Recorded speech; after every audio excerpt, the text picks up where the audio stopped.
How to get motivated sellers to call you.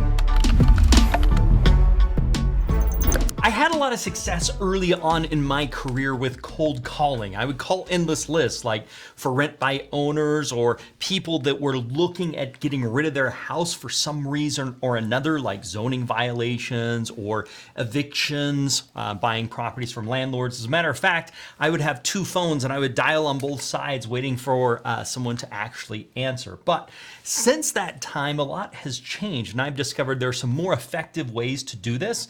In fact, done right, you'll only be talking to sellers who reach out to you and are interested in potentially selling their house. So if you've been doing this, if you haven't been doing this, I will show you how. It's one of the more important videos that you need to watch, and one of the more important videos I'll be doing this month. So the first thing you've got to do is get a list of motivated sellers. That can be done in a variety of different ways. You can pull some lists, you can do driving for dollars and find properties that are in need of repairs, and then you can look against properties and how much value they have.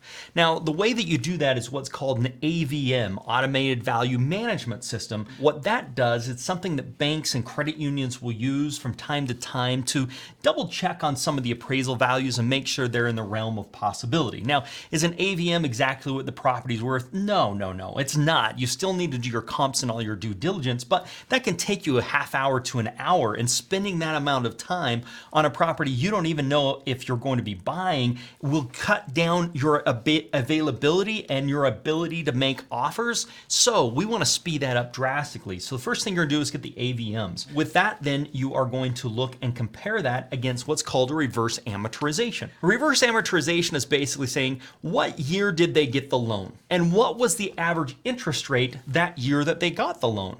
And if they made those payments, how much would they owe today? Now, is that perfect as well? No, it's not perfect, but it gives you an idea of what it would be. Then I can subtract the AVM from what they owe, and that would tell me what the potential equity in this property actually is. So if they have equity and they have motivation, which could be driving for dollars or vacant properties or involuntary liens or in the middle of a bankruptcy or non-owner occupieds, out-of-state owners, pre-foreclosure properties. It could be something that's failed on the multiple listing services. It could be bank-owned homes or auction properties. It could be high equity properties or properties that are free and clear where there is no loan on the property whatsoever.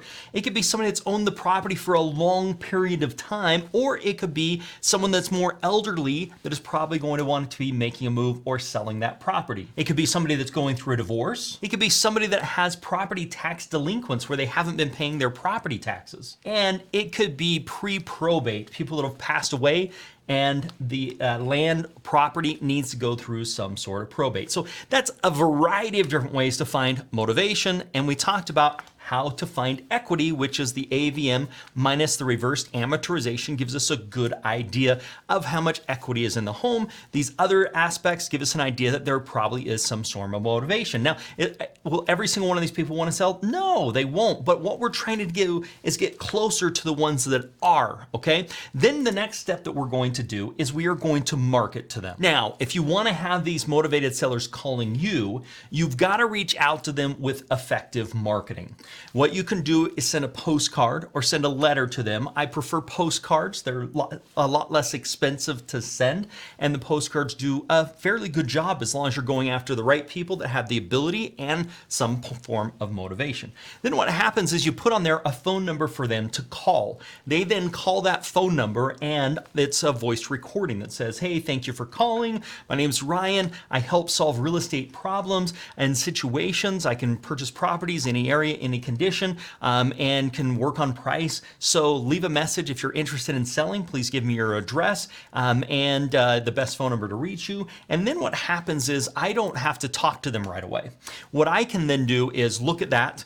Then I can do some research and I can make a call back to them. Or if somebody's calling back because they're just mad that I sent them a postcard, I don't have to deal with that. I can just delete the message and I can just move on with life. So if they leave a message, then I can judge if it's worth taking the time. Now, lots of times I'll do some research and then call them right back. Now, speed is important here. If they call and they leave the message, I want to get on that as fast as possible and try and get their real estate problem actually solved. Now, if they're calling just to get mad at me because I I sent a postcard, I can just hit that delete button as I said earlier. And so then I'm just dealing with a handful of people that are actually have interest in selling their property. Now, there's some pros and there's some cons to this. So first off, let's talk about the pros. The pros is you're not talking to uninterested people. They're being filtered out. They're not picking up the phone and calling. And of those that call, they're leaving a message because they're interested or because they're mad at you. If they're mad at you for sending a postcard, delete. If they're interested, then you can do a little due diligence and you can make a phone call back to them. So you have very few people you're ending up having to talk to. Where the reverse strategy of that is just making cold calls and you're talking to everyone. So that's the pros. Now there are some cons to this. The con is it's more expensive because you are sending these postcards. Average price of postcards like 52 cents or something like that, give or take. So you're spending some money sending these postcards out, and you've got to send a lot of postcards before you're going to get people that actually make the phone call. So on average, for most marketing mediums, you're looking at a 1 to 3% response rate. So meaning if you send 1,000 postcards, you're typically going to get 1 to 3 phone calls. Now that doesn't mean all 1 to 3 of those are going to be interested. Some of those are going to be I hate you, and some of those will be I'm interested in selling. And so depending upon your area, depending upon your market, depending upon your price range, depending upon your own personal experience in talking with people and making a relationship is really going to determine how well this does. So I'll tell you right now, you can botch every one of these if you don't do a great job in the phone conversation. So you've got to be careful and make sure you're prepared to have those conversations. So this is a great way, especially if you have a little extra money and not a lot of time, where you can get motivated sellers calling you that you actually can call back by spending a little bit of marketing dollars, as long as you're going after those that are motivated and also have equity. Now, I have a video I've put together on how to nail down fix and flip rehab costs, how to be fast and accurate, why you don't need a contractor yet, and my rule of thumb that works for every brand new investor. Check out this video, you're gonna love it, and make it a profitable day.